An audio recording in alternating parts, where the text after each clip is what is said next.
So what happened is she represented all of Big Meech's interests at that particular point in time up until a week ago. Well, I guess they ran afoul of each other, and the relationship went sour. Bro, does Cuffy have life? No, he ain't got life. But when you get 20 years, 30 years, and you already 40, 50 years old, that look like life, it sound like life, it smell like life. You feel me? You know what I'm saying? And then the whole thing is the reason why he's in prison is because of this. Big Meech trying to free himself from prison, working in conjunction with Tammy Collins. Big Meech used Tammy Collins as his proxy to set up drug deals in exchange for a time cut for Meech. So it's a lot of confusion about this. Let me unconfuse you mothers. During Frank's hearing, which we was challenging the wiretap, right? Trying to get the evidence of the wiretap thrown out. It was discovered that there was an affidavit signed and sworn to. Right hand to the Bible to by Tammy Collins, where which Tammy Collins said in the affidavit that they used to secure the wiretap. They present this evidence to a judge, and the judge then granted them the right to wiretap and do electronic surveillance and do garbage tweets and shit of all company known addresses and places of where he hung out. Tammy Collins swore in the affidavit that she had got all this information from Big Meech. When Cuffy didn't find out about it, that's when Tammy Collins started telling the feds, I feel unsecure. I don't feel safe because they now know that it's me who set all this up. When she went to talk to Meech, Meech told her, don't have my name in that shit. Get my name out that shit. Because now he in paperwork now. He's in the paperwork. She swore to it. She raised her right hand to God that Meech is the one set it up. So when Meech gave her instructions, get my name out that shit. Then she went and she didn't file it, but she went and she did another affidavit and another statement. But she never filed it, bro.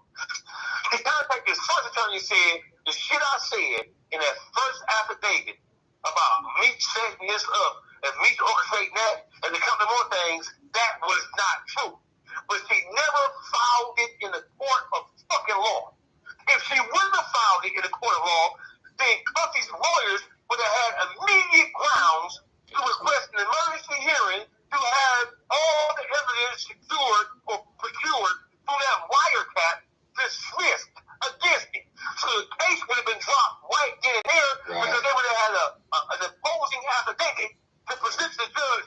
Right here she said this, then she recanted it right here. She recanted it because she wanted to maintain her relationship with Big Meech and she wanted to clear his name because she didn't want to come out and he didn't want to come out that he was the one who orchestrated this whole wet-ass play. Do this with your credit card statement. So if you look at the back of your credit card statement, there's actually a section where they tell you how you and Meech ever had Here's my thing with all this.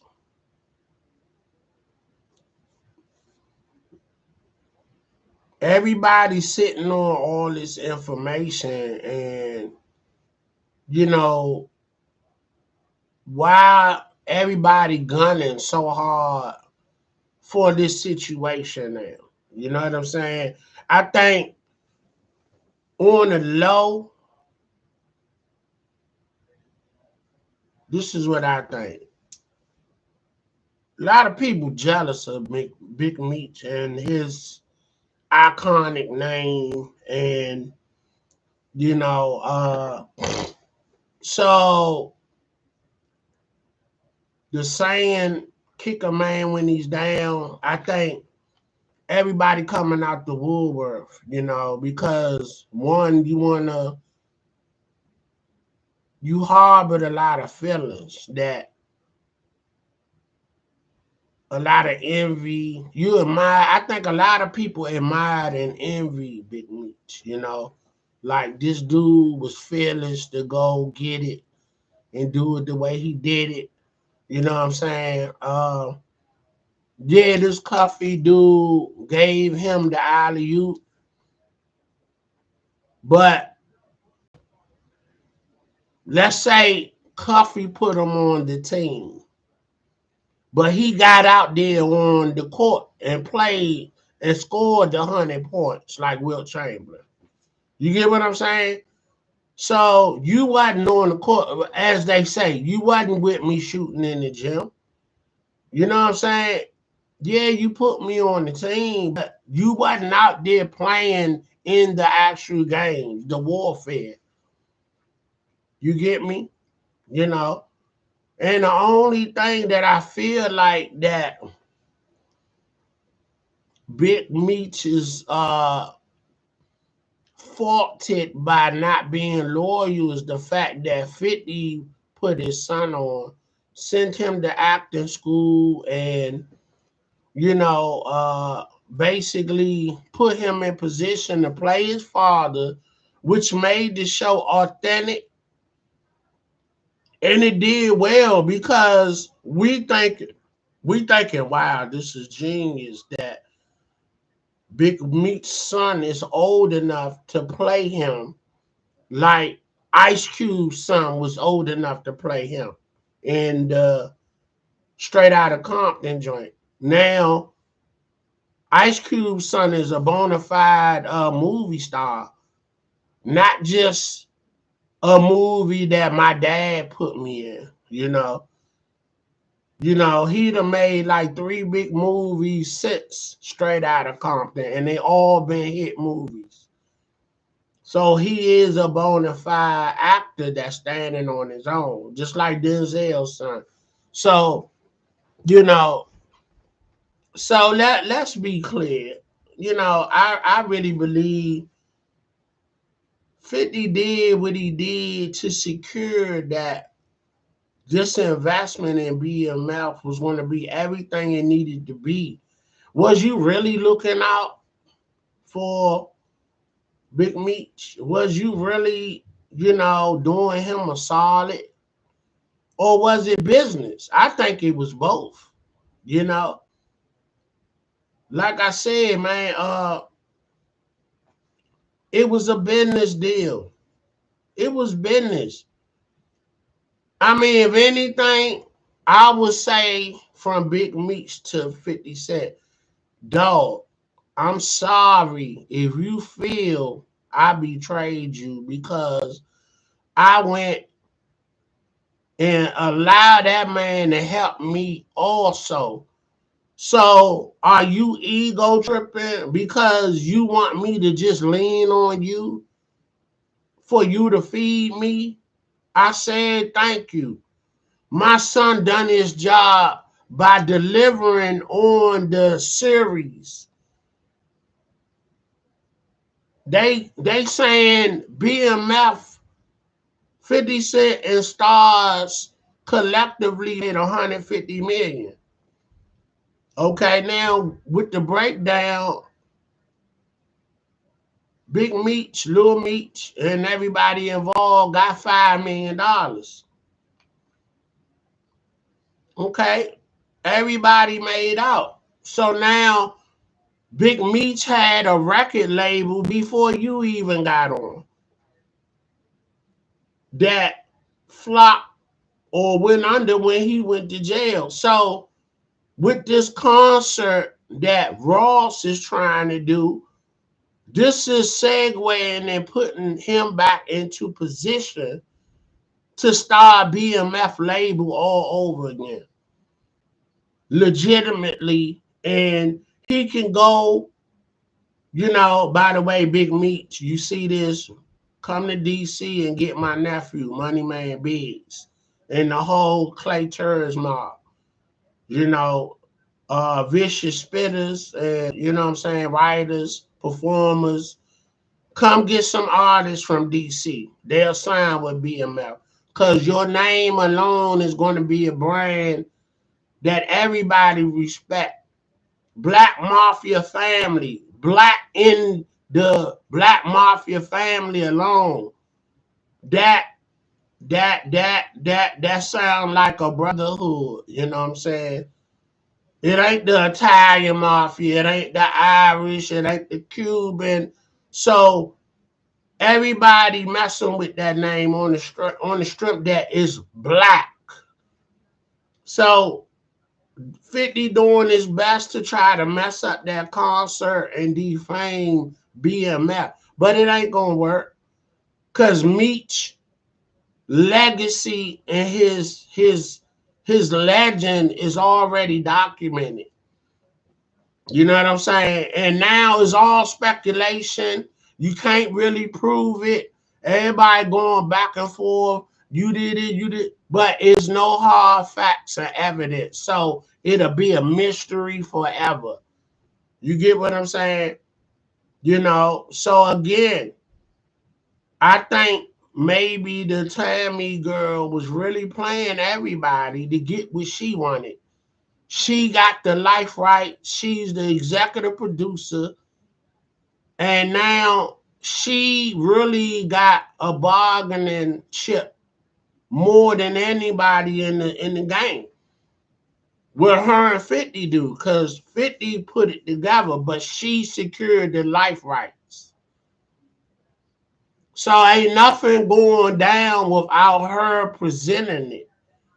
So 50 knew about all this then, if it's the truth.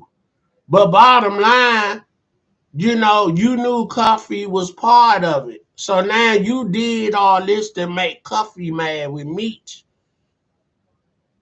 Because all of y'all involved, if you really want to be real about it, y'all cut this man out the deal, out that 150 million. When he put up $1 million for the script, he should at least got his milli back. If anything, he should have doubled his money.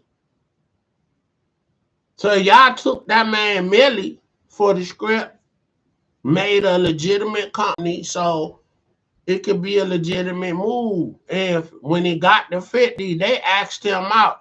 So I feel as though she knew what she was doing to sleep with the agent. She was already a worker for the government.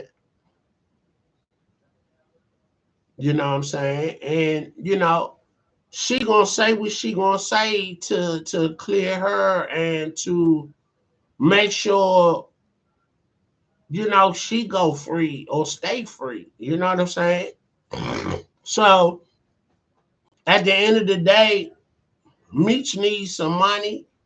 Even if he knew about this, like, he like, look, man, I ain't with all that, but just go ahead and do what you gonna do with this movie, with my story, so I can get paid and come out to some legal money.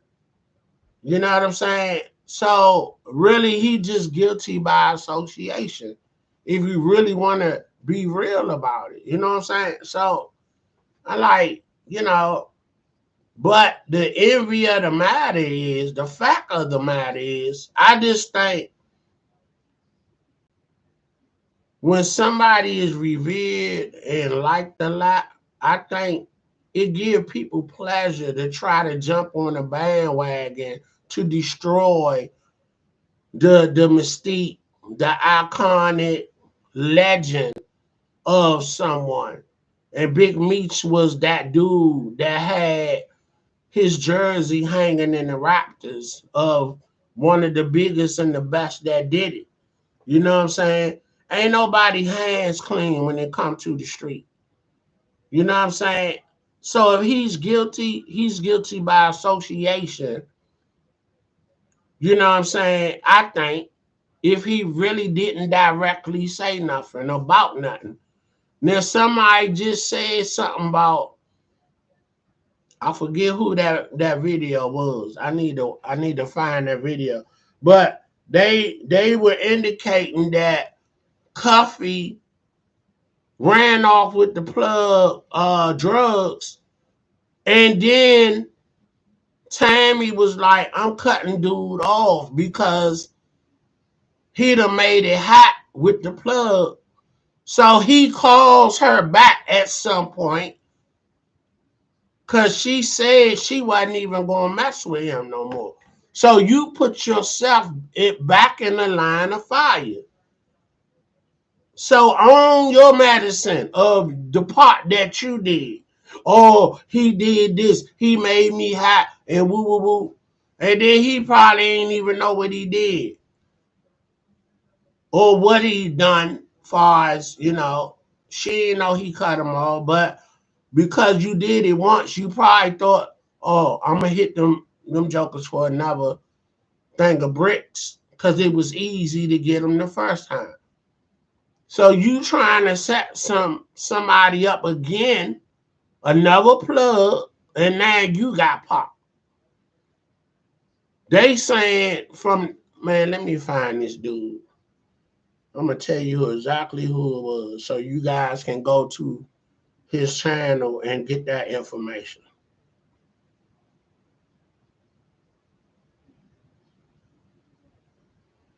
I wonder, did I have it? I watched that jump.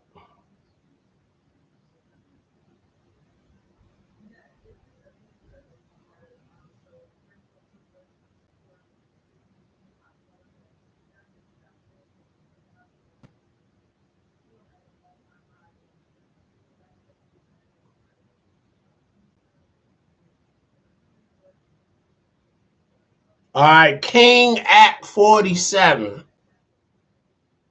That's what he was saying about Cuffy put himself back in the line of fire after he ran off with the dude drugs or the plug or whatever. Let me give y'all a little bit of it. Let me give you a little bit. If you were held at a Maryland. Let me give you a little bit of it.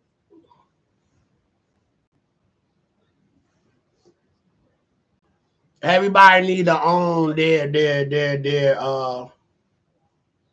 you know what I'm saying, their role in this. At the end of the day, Meech was trying to get his movie done. That's what I think. This ain't good business. Now, mind you, Tammy said that she was only supposed to set up Mexicans. That's key because Cromer overheard Tammy saying she's going to cut off Cuff, and Cromer like, all right, well, if you don't want it, like, what you mean? If you don't want to talk, I got another girl because I'm finna set Cuff up. This is Cromer that's saying this, and he therefore gets CS2. Now, a lot of people say this Rosie Perez. I don't know who the hell it is. You feel me? But he ends up getting another woman to try to set Cuff up now. Now, Cromer eyes is on Cuffy. So when they look at it is, where was the setup? But let's continue.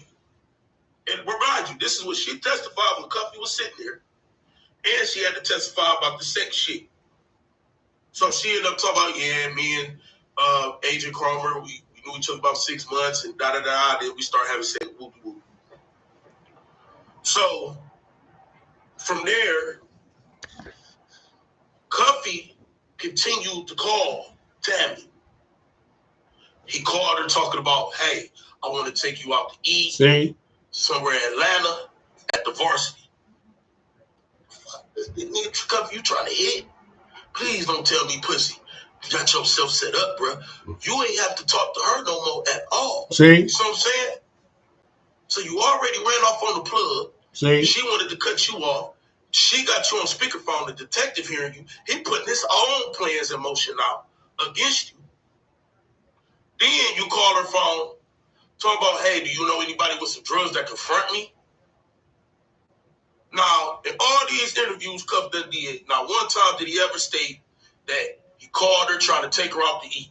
Not one time did he ever state that he called her phone. Of course, he's not going to state that because he's not going to incriminate himself. But that's what she stated while he was in there. He didn't fight it, nothing. So I'm like, damn, this nigga Cuffy called her phone and said, can you front me some drugs? Give me some drugs funny? Cromer said, all right, I could put it into play. Tell him, yeah. So y'all know where I'm going with this. Y'all can read the paperwork yourself. This is what Tammy said. It's up to if you believe her or not. Now, the only reason why I'm putting a little the only reason why I'm validating this one just a little bit more than the others because she was actually under oath. The judge was cross-checking her like, so did Demetrius Flanny have anything to do? She was like, nah, he really didn't know. You know what I mean? Despite your old time seeing he did, this was the most hearing where she was under the most pressure because she could have got in trouble. You heard him? Had sex with the dude. He said, she said no. He really didn't know. If it was heroin, you would have got in way more trouble than what you actually did, that you was thinking. And, you know, you got to say Demetrius Flannery didn't know any of this, because how would Demetrius Flannery know the actions of H. Cromer? Cuffy, Agent Cromer set you up. Mm-hmm. It wasn't even her. Yes, she was being reckless. Yes, she might have been moving for him, but he was the main man, according to her, under testimony. You out here moving real loose. I don't know if you wanted to fuck the girl, but I don't think Meech told you to try to take her out to eat, nigga. Yeah. I don't think Meech told you call her phone if you want to get fronted for some drugs. I just don't think that's what happened. I think you was moving loose and you kind of got yourself hemmed up in a situation you shouldn't have got yourself hemmed up in. Because hindsight is 20/20, but Cuffy, if you never called her back about getting fronted for the drugs, and you never called her back about taking her out to eat, this wouldn't even be here. Because she was willing to cut your ass off because of the Fidel Suarez situation when you ran off on the plug. Mm-hmm. So y'all following where I'm getting at? Nah. I don't believe Cuffy lying on nobody. I believe Cuffy believe what Cuffy believe. It just make too much sense to Cuffy. But sometimes making sense don't equal dollars. I think Cuffy got to trick himself off the street. I think Meech wasn't involved in the conspiracy because Tammy said he had no acknowledgement or awareness on what's going on. I don't think Meech ever was on the phone saying, yeah, drug this, drug that. If anything, it was always Tammy. It was always Suarez. And it was always on Cuffy. So, yeah, Meech could have been the initial what's going on. But if he never said nothing, he going to get dropped up out of that.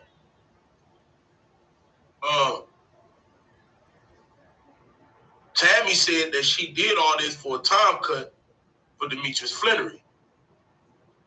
I believe she did all this because her initial motivation that she stated was to get BMF rights, to get Demetrius Flannery's life rights, to be power of attorney. Right. I believe she was doing shit by having people fuck with each other that was Meech's friends, because she stated that it was multiple people that was calling her on the thing. Why these niggas ain't hemmed up? Why these niggas ain't in jail? Why these niggas ain't saying nothing?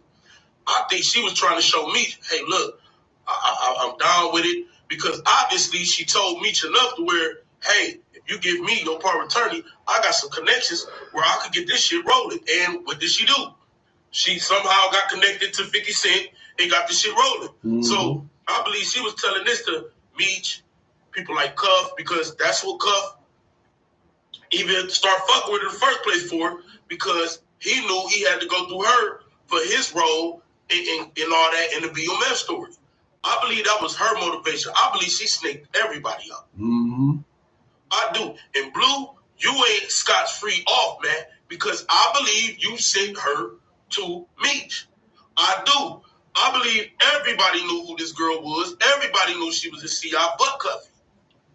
But at the same time, that's not proven that Meech set you up.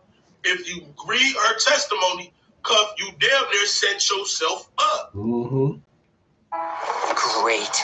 By calling her back, trying to take her out on a date, and then talking about who confront me something. You know what I'm saying?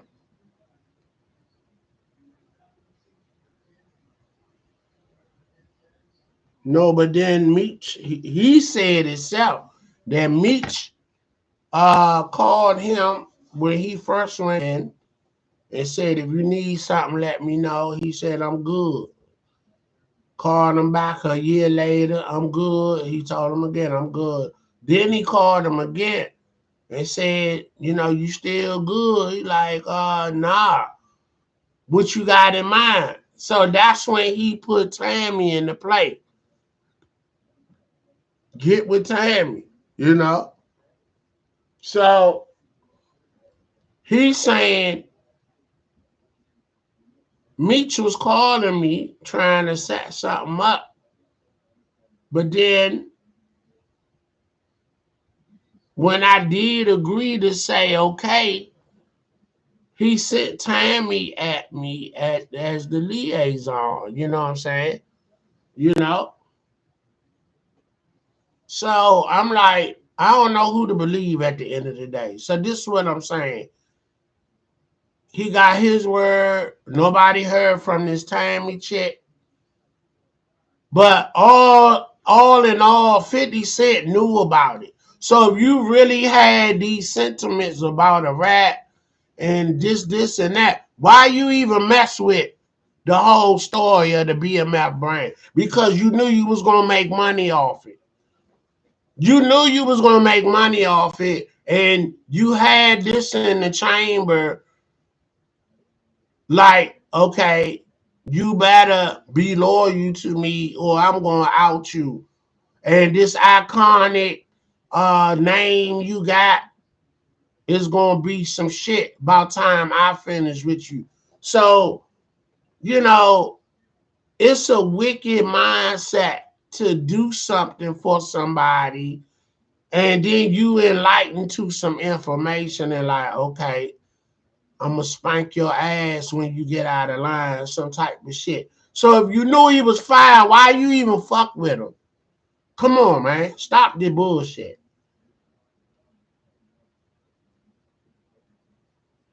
Real, man. So what I'm saying ain't law.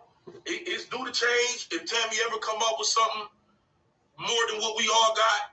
But as I redo all this and go back to months ago when we was covering this, and it's basically your opinion. Some people just want Meech to be a snitch. Fine. Some people just want Meech to not be a snitch. Fine. I tell y'all all the time, nigga, fuck Big Me. He ain't did nothing for me. You know what I'm saying? Like he said, I just think that you got a lot of people that envy people. Like, and I could put myself in this situation. You know what I'm saying?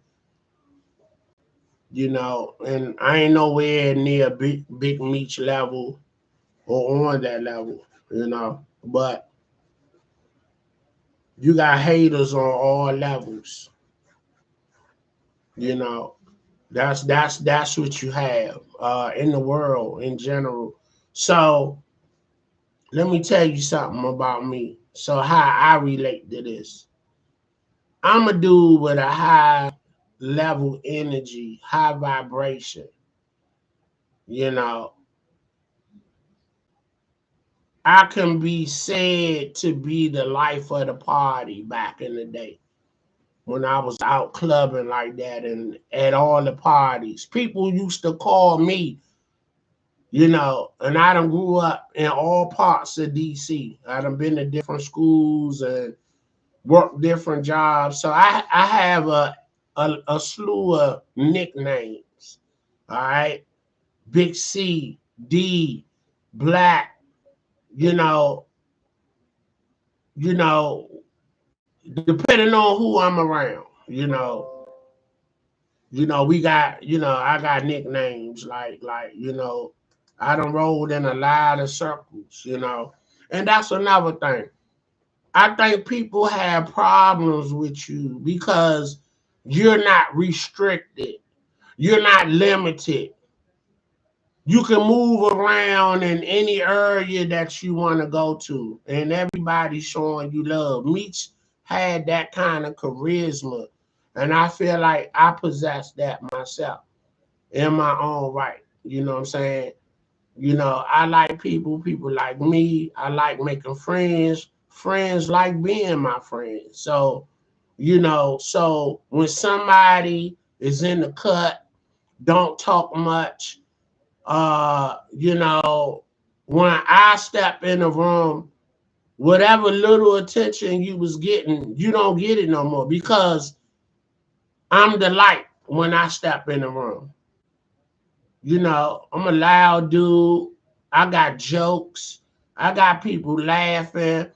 You know what I'm saying? You know, I was that dude that started the party when I stepped up in there. You know, the women dancing in their seat. I worked the whole room and get everybody up dancing, all the women. Then everybody want to follow suit. That was me. So if you was a scared dude, scared to step to the chicks and get numbers and say something because you was scared of rejection, you feel me? You admired me and you envied me a little bit. I done had dudes tell me that, like, dog, you know what I'm saying? You know, I kind of admired you, and then, you know, I just envied you because you was fearless when it came to the ladies. You know what I'm saying? You know, you know, I hung with the players and the get money dudes, the mover and shakers, but I wasn't really one of them guys myself. I was just in the facility. I grew up with these guys. I see them every day.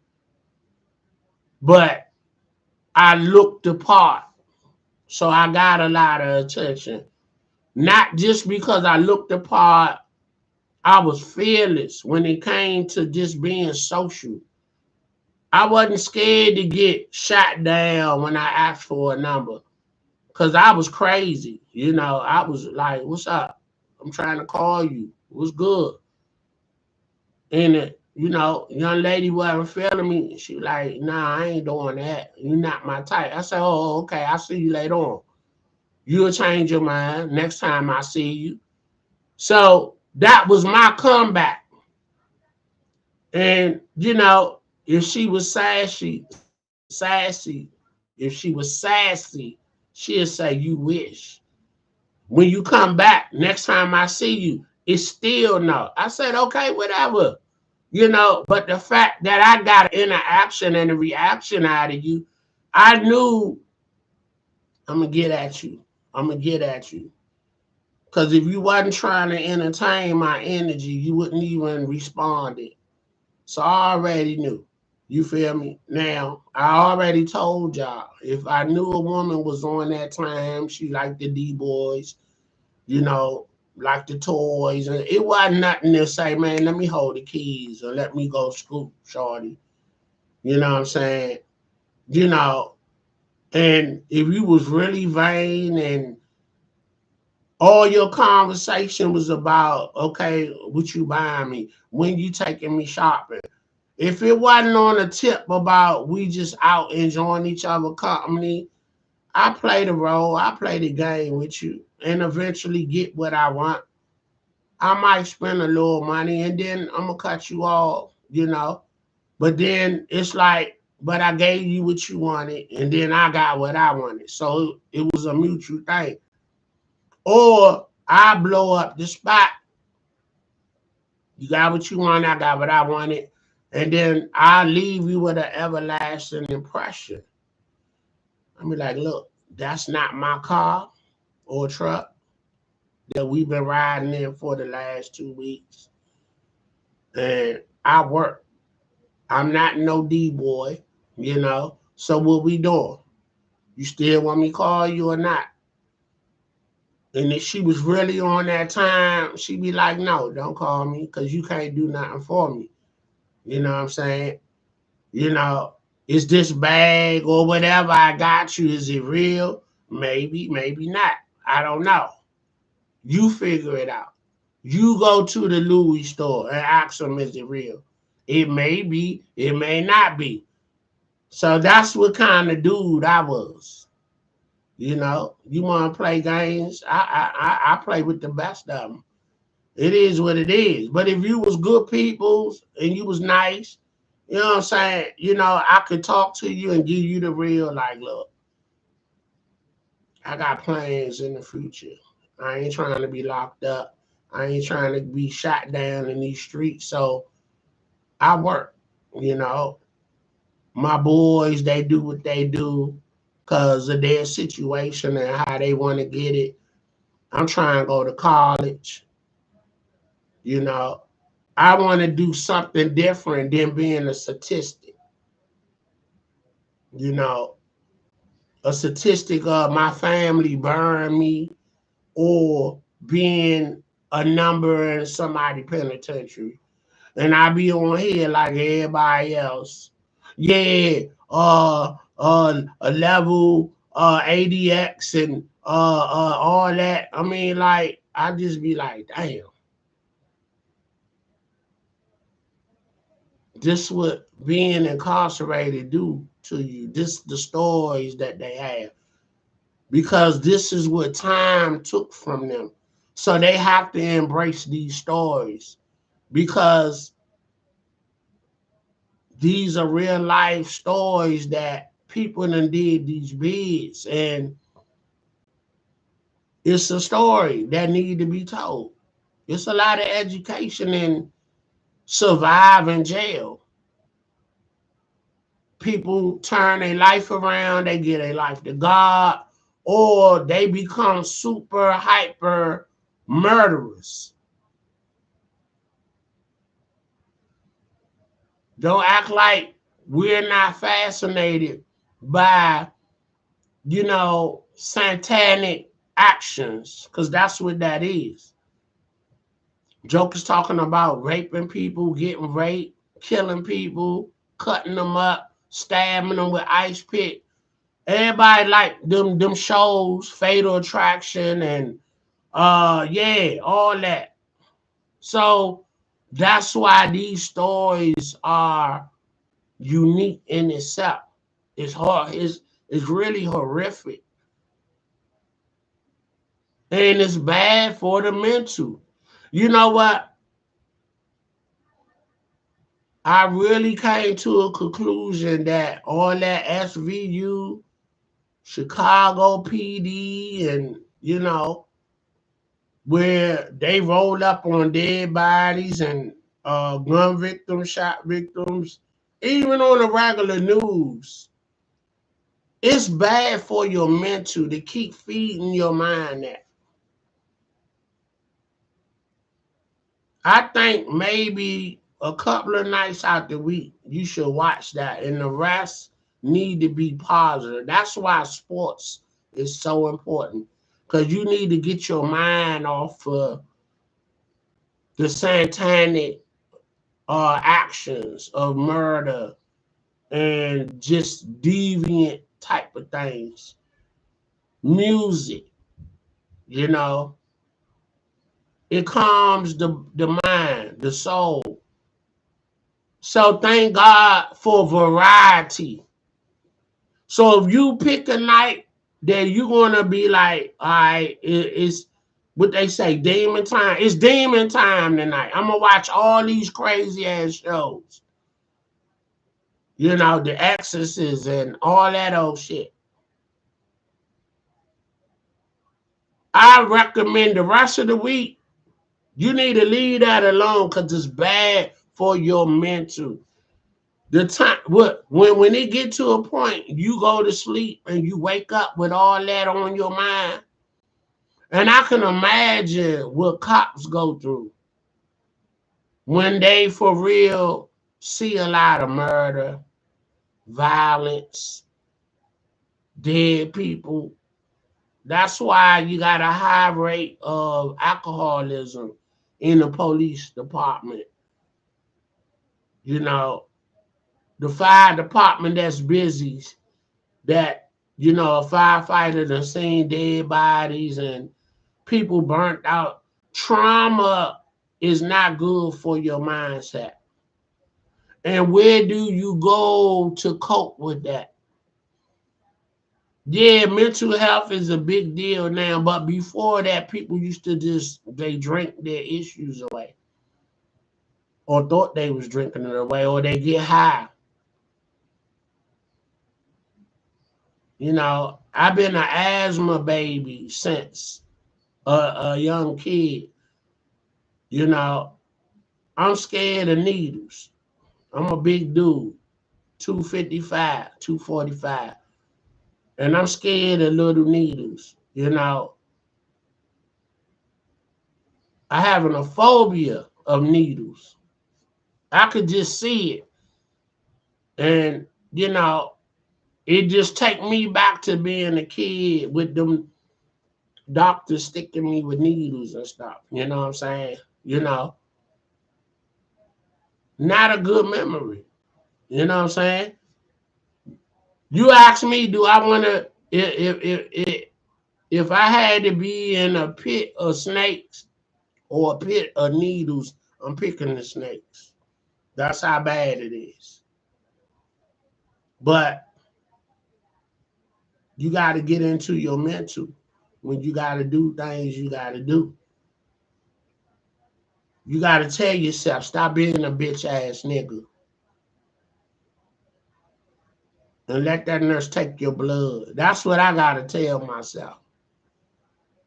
I got to check myself and get out of that little kid phase and mindset that's scared of needles. I got to look up and get aggressive with myself to snap out of it. That's mental illness. That's trauma. You feel me? So I just feel like, you know, people just hate, I think, when they just seeing you handling things with ease and at the height of, you know, I don't know how he could do that. I could never do that. It's a level of admiration and it's a level of envy because they don't see they self doing what you do. I've been a witness of that, and I've been involved in something like that. Like a joker just, you know,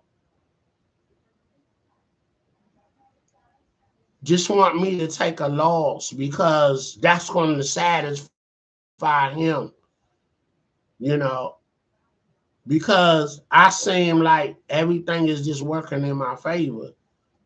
You know what I'm saying? You know, I can't help that you are you and I'm me. I love God. I've been baptized twice, so I know I'm favored. So I'm going to win, even when I don't even know that I'm winning. My light is going to shine bright. Even when I ain't trying to let it or allow it to shine. That's out of my control. I'm just moving the way that I see fit to move. And you move the way you fit to move.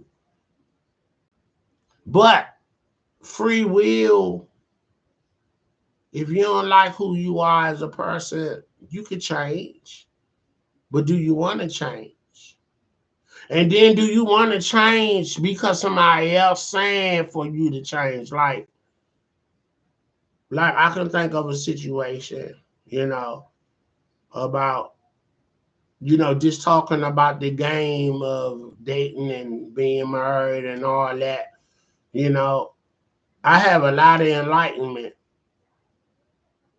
I have a lot of experience. I'm on my second wife. I've been married twice, 2 families. And I've been navigating very well. You know, thank God for that, because it ain't just me, you know. It's a lot of work. We've been through a lot, but somehow I made it on the other side to just be able to sustain. I really realize and I feel that my friendships is my currency, because whether you know it or not, the solid friends you have around you, you learn from them. And I welcome everybody that's good people to be my friend. You ain't gotta be belonging to a certain clique. You don't have to be doing particular things for me. Just be a genuine person. I don't care if you're a weird person and you know, to people. Like for instance, a homie said he saw a young lady that he knew that was from his employment, and he ignored her because she looked crazy. But I know that lady, she not crazy. She's eccentric. That means she in her own lane. She dressed the way she dressed. She talked the way she talked. She good people. But because she not wearing designs and she don't fix her hair, she remind me of a Macy Gray type of chick. Just wild when you see her. I probably seen that girl hair fixed probably 3 times since I known her. But she wear a natural bush and is nappy all the time. I mean, not horrific nappy, but it's just not done, you know. I mean, you know, I'm like, but that's the style now. But she was doing that before it became a style. She always wore her hair wild. That's her uniqueness. So I don't have a problem with people being unique. So he egged her when the girl tried to speak to him. She was like, hey, he walked past her like he ain't know her. I wouldn't have did that. I'd have spoke and held a conversation. People like that give you game, and you can learn a lot from them. You feel me? People can be book smart. I feel like I'm life smart. I tell people, you know, I worked at McDonald's, all them little jobs that people don't want that ain't cool. I ain't want to be there, but I'm broke. I need some dough, and I don't want to go to the block. But I tell people, the very place you don't want to be is where you need to be. Because everybody there at that McDonald's job didn't want to be there. And everybody brainstorming. Like, what you gonna do? What you gonna do? What you got going on? Everybody got ideas and plans, and we bouncing our ideas off each other. So, you know what I'm saying? So when one person busts a move, we made a pact. Hey man, you get where you going, call me and give me that info so I can follow your lead. That's not happening in the hood. In the hood, the play is always about getting over and cutting corners that land you dead or in the jail, giving them people's time out your life. So when you come out, all you got is prison stories. Who stabbed who? Who raped who? And all that. Like, come on, man. You know, I ain't knocking nobody for your decisions. I'm just saying it's alternatives. I guarantee you really didn't have to make that decision. But because you're inferior, because you worried about what people gonna say about you, because if they walk in McDonald's and see you with that uniform on, that hurts you to your core. I'm playing myself being here. No, you're not. You trying to stay out the way of them people from locking you down or getting yourself killed. Now you leaving your family, your daughter, your son, your mama, your sisters. Because you worry about somebody laughing at you that's in the same situation. Oh, look at this dude. Can I help you? Take my order. Go flip them burgers. You know what I'm saying? Come on, man. You ain't got to be there forever. That should motivate you from wanting to get up out of there, to learn something. Go learn something. Everybody ain't gonna be an NBA player or an NFL player. You gotta go learn some skills. Bottom line, skills pay the bills. Always have and always will. Bars. Yes, sir.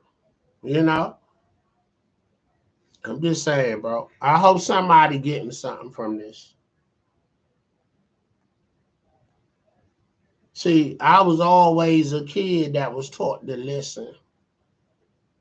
And I absorb everything somebody telling me, especially an elder or somebody speaking some good information. And I go and apply it. You feel me? That's why I think I have sustained this long. I ain't been locked up. I ain't been shot. I've been shot at a few times though. I ain't gonna cap about that, you know. And had a gun pulled on me. I've been in a situation where I seen somebody getting shot at. But that's the hood chronicles. This what happens in the hood. So I was determined that I'm getting out of here. And my kids don't have to get raised in this environment. That's what motivated me. So at 10 years old, I was telling my mother, look, we gonna get up out of here one day. And I achieved that goal. You know what I'm saying? It took me to turn 44 years old to get a home that I worked hard for, me and my wife, you know. We put our chips together, you know. And another thing, man, you know, everybody want to be that player, want to be, you know, want to have 1,000 women on the roster. You know what I'm saying? That's cool when you young. That's why I tell people in your 20s, man, be free, enjoy life. Don't be reckless having kids everywhere. Be selfish. Go to school, get your education or get your skills. Go vocational, get your skills. Get your money up. Enjoy life. Travel the world. And I'm saying this to you because this what was told to me. I was almost married at 19, and I guarantee it. And I was moving to California. I guarantee I would have been back in 2 years with probably 2 kids that I wouldn't see, but probably over the summers when they came here to DC, or if I went out there to see them. That's how real that was. But I had uncles that cared about me and intervened and was like, don't take your butt out there to California. My girl was in the Army and finished boot camp, and she wanted to get a house off base. To do that, you need to be married. And once you get married, you living together, you getting pregnant. That's how that go. My uncles clowned me. They was like, so what are you going to do if you go out there with her? She in the Army. What is it that you going to do? You fresh out of high school. You ain't got no money. You ain't got no education. What is it that you going to do? Are you going to enlist? I was like, nah. Well, you better not take your ass out there. You better stay your ass here and get you together. And men don't follow no women nowhere. You're the alpha. Or at least be an equal. You don't follow nobody, no woman nowhere. You're the head. You're the man. So that's the structure that I come up under. But in actuality, there's nothing wrong with your woman or a woman being your partner. You're not in front of her, and she not in front of you. You all are side by side. Nobody is beneath each other. That's the reality of that. If you want to have a great relationship and a good relationship, you know what I'm saying? You know, that mindset was because men took care of the house back in the day. You feel me? Women didn't work. They took care of home, they cooked, they cleaned, they raised the kids. The men was out there earning the paycheck. So that was the mentality. But now we have non-traditional women. Women are working, have careers, they successful, they got degrees, they modern women now. So they not gonna be in a position where you saying that, hey, sit your butt down and do as I tell you. We so far away from that now. You gotta respect women for what they're contributing to society, their household, and how they bosses. And you need to be a confident man to be able to deal with a woman like that. So that means you gotta have your own going on. It don't even matter if your lady or your girl is doing better than you. You just need to have your shit together and not be a hater. That's across the board, not just with your lady, but period. If you a hater, you living your life hating on everybody, you know what I'm saying? You can't congratulate. 9 times out of 10, you ain't doing nothing with your life. You miserable because you feel like you ain't doing what you supposed to do. You can't enjoy, or you're not enjoying where you at in life. You probably ain't getting no money of no kind, you know. So when you are, I feel, independent, you holding your own, you don't need nothing from nobody. So therefore, when you meet a partner, this go for men and women. You get your money, they get their money, you bring your money together, you winning. That's how this go. So it's okay if somebody make more money. But now you got to look at, okay, do they make a substantial amount of more money? But can you fit into the lifestyle of that person that's successful and that's doing well for themselves? How well are you doing? Can you fit into their lifestyle? Meaning, anywhere they go, anything they do, anything they buy, can you fit in that lifestyle from whatever it is you doing? Because somebody got degrees, that don't mean you got to have degrees. You know what I'm saying? I could be somebody that, I have a slew of skill sets. And I tap into that and I get money from all these areas. Or I have a contractor. A contractor is someone that is skilled in electrical, plumbing, drywall, HVAC. Ain't no degrees in none of these skill sets. Now you can get degrees, but these are skill sets that you learn from training, and they pay handsome salaries.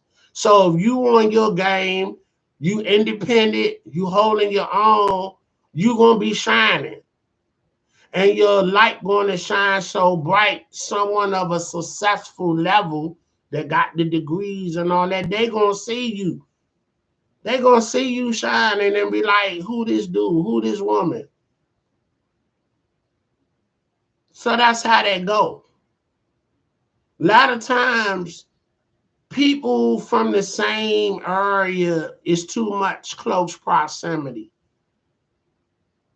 So sometimes you gotta mix it up or get something that's odd from whatever that you're doing. But the bottom line is we both at the top of our game. in whatever it is we do. You do what you do over here, and I do what I do over here. You go to work in your nice clothes, your business suits, and whatever. You got your nice office. I put a uniform on and I go get it. So let's break that down, and then I'm done with it. They got classes of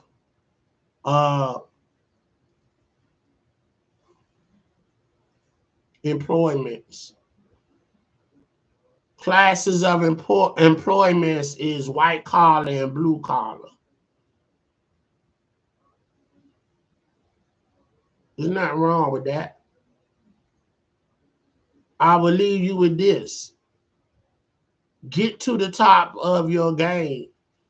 Whether it's blue collar or white collar, you need to be at the top of your game, making top dollar.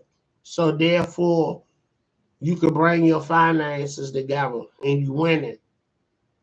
Because you getting top dollar, they getting top dollar. You know what I'm saying? So a blue collar worker and a white collar worker that come together, they at the top of their game. They top of the food chain. You don't have to be mono or mono, meaning having the same level of education or having the same type of job. You know what I'm saying?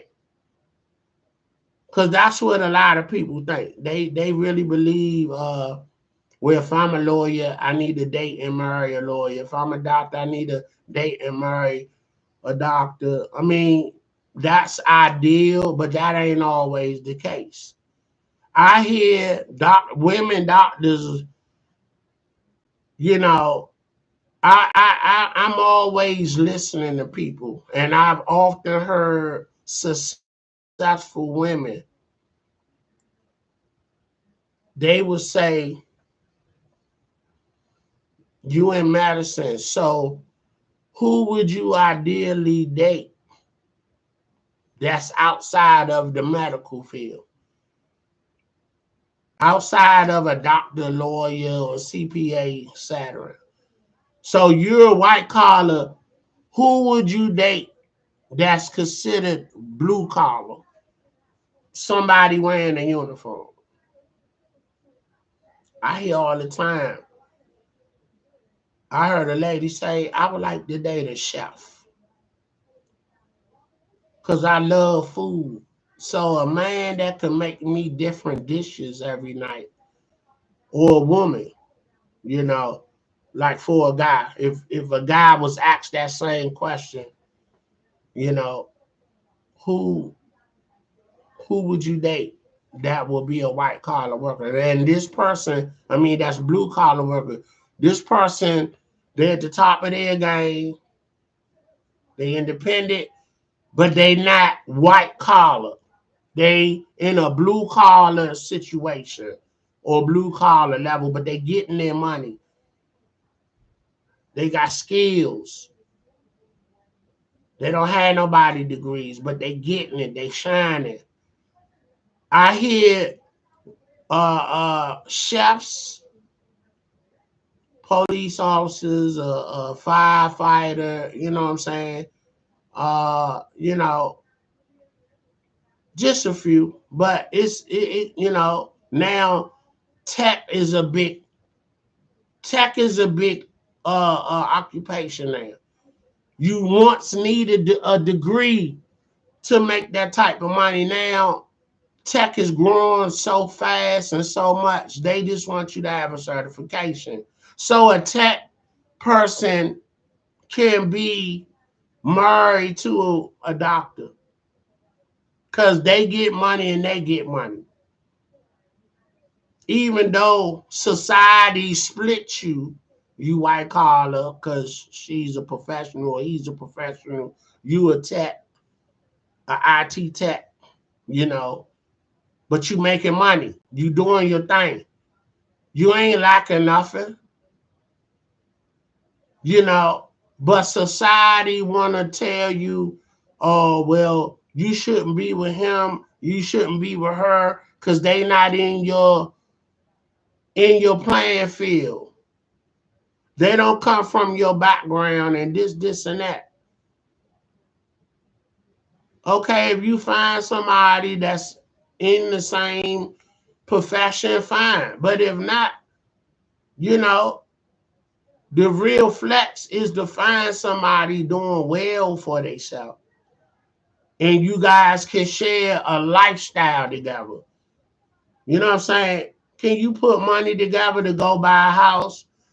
Can you put money together to have babies and grow a family? Put them kids through college? That's the flex right there.